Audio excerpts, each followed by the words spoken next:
So there's this trick in it. Try it for yourself if it works. If you get like a song stuck in your head and you're humming the thing all day, or you just can't shake it, you go to sleep and you wake up and you're still singing this song. Uh, hum Winnie the Pooh, the theme song. You know which one. Um, and the reason that works is because there is a component in your brain that needs absolution, that needs completion. It's like if you were programming, it would be like the end program or the period in a sentence. It just carries on in your brain until you complete some required action or some remembered process, like the tune of a song. So if you get any old thing stuck in your head, if you know the theme to Winnie the Pooh, hum that, and it'll like reset that piece. There was this guy riding his like 18 speed bike down the side of the dirt road. He was like a young guy in contemporary urban clothing, so like they didn't fit very well, and they had labels, and they weren't very practical. And under his arm he had a baby just a couple months old. It wasn't like a kidnapping thing. It looked like this dad, I'm guessing he was the father. It's just the scene presented that, and it's what I assumed. And he was just taking his kid somewhere, and the look on his face described determination. Like, he was going somewhere, and he was taking his kid with, and he was concentrating on that bike. So it didn't seem like he was running, but what struck me the most pertinent was that he didn't seem like he could ride that bike very well.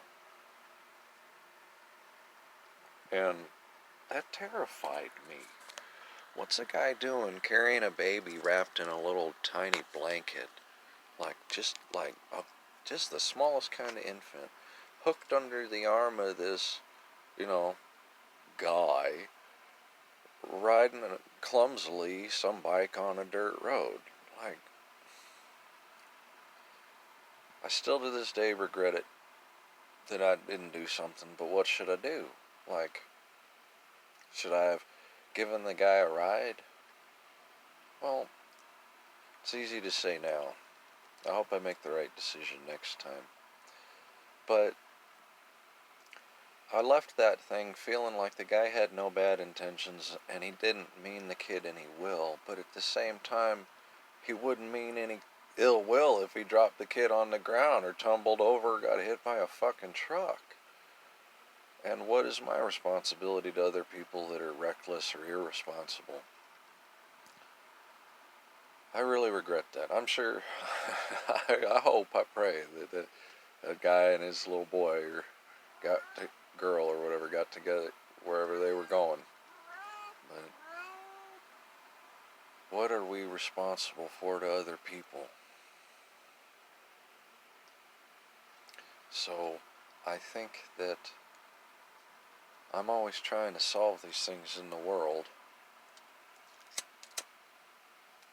Trying to figure out what the end of the game of life is, what the geopolitical power struggle, the kings of old and the kings of new, and the biblical prophecies and the play out and my birth and my death. I'm trying to make sense of the whole thing. Always trying to understand the infinitely non-understandable. Because I feel like it's important that I should know, and if I have any stake in it, it's that I want to be of service or provide value or be good. I want to help. I want to be worth something, and I want to throw in with a lot, and a lot I think would be best if it was the good guys, God, Jesus, Christians, moral folk. And I think, well, how do I save the whole world and save everybody in it, and what's going to happen to everybody, and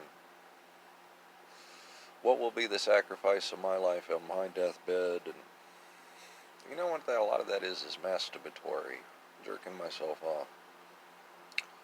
Because if I really was a devoted Christian, I would know that God had a plan for me, and it's just my job to obey that plan instead of trying to figure out what it is quite so much.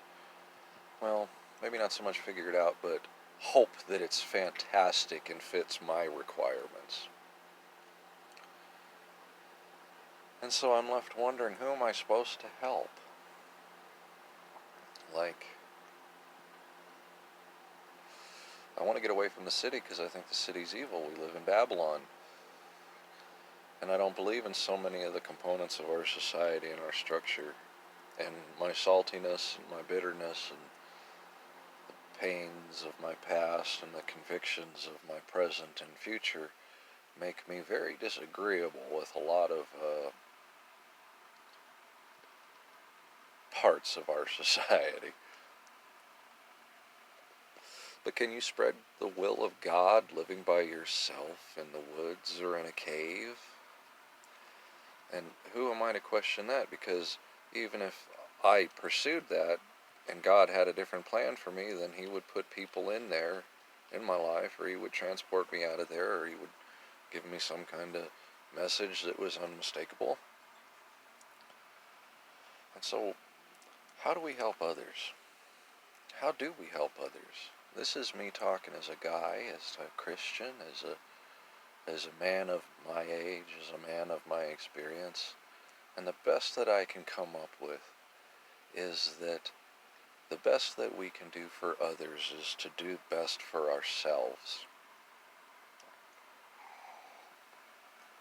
Because the evils that exist in the world and that plague the youth and exploit the elderly and take advantage of the weak of mind and the weak of spirit, all those evils are birthed in each of us.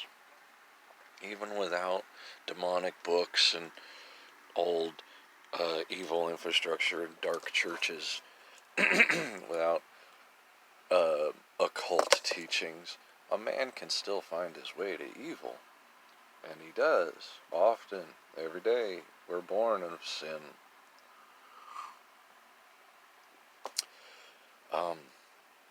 So, how do we do the best to help the world, to be good Christians, to help the children, to be men, to fulfill our own destiny, to complete our own story? What's the goal? How do we do that? And I think it's where I'm at is that I need to realize that I'll always be evil. And if I'm always going to be evil, that's goes along with the fact that men are evil, that everybody I meet has evil inside them. This potential of the greatest kind of evils. And so, really, I have to save the world by trying to, can't rid evil of yourself, or can't rid yourself of evil, but I have to battle the evil within me every single day, and I have to never turn my back on it, never get relaxed, never assume that I have this thing licked forever, assume that I know better, assume that I can do it better than anyone else. This evil it's the plague of us, it's the plague of man. I could go to sleep for 1,000 years and wake up and still fucking be evil. There's this video game called Diablo come out when I was a kid. And the ending of it, the whole game's disturbing. You know, it's bloody and it's gruesome and it's devil worship shit. But it was fun. I was a kid. And then at the very end, the ending really bothered me. And after I beat the game, I just didn't really want to play it anymore because of the ending. The protagonist makes it all the way down to hell. And then finds out that the demon he's beating is not really the devil. I don't know, maybe I got this wrong. Somebody correct me.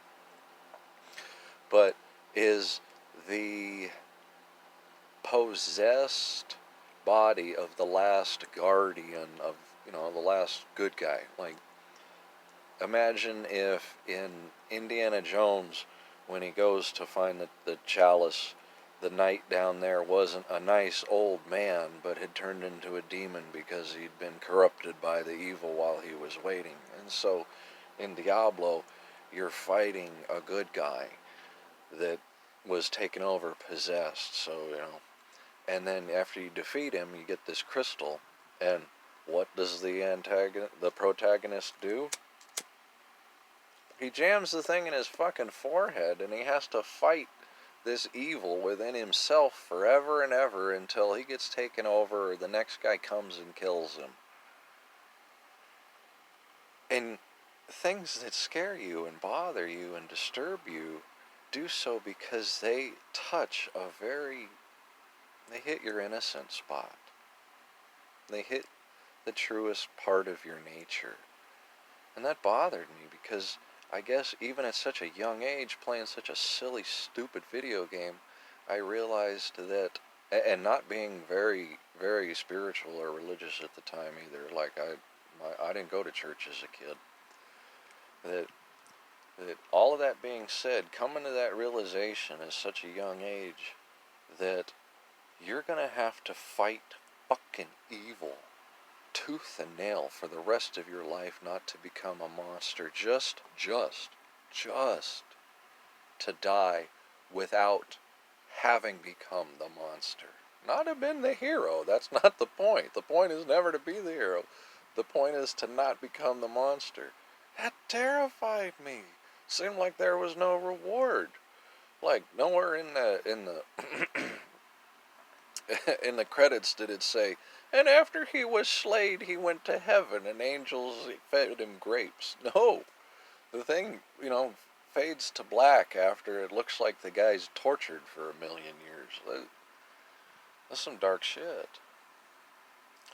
So that is our condition, is that we're sinners, and that there's darkness in us, and that there's darkness and evil in the world, and we don't know what's best for other people. It's not our plan. And who are we to judge others? There's that, you heard that, don't, Well, it looks like I need to spend a lot less time trying to figure out how to save everybody, and a lot more time trying to figure out how to prepare myself to enter through the narrow gap, if you know what I mean. Thanks for listening to me. Love you.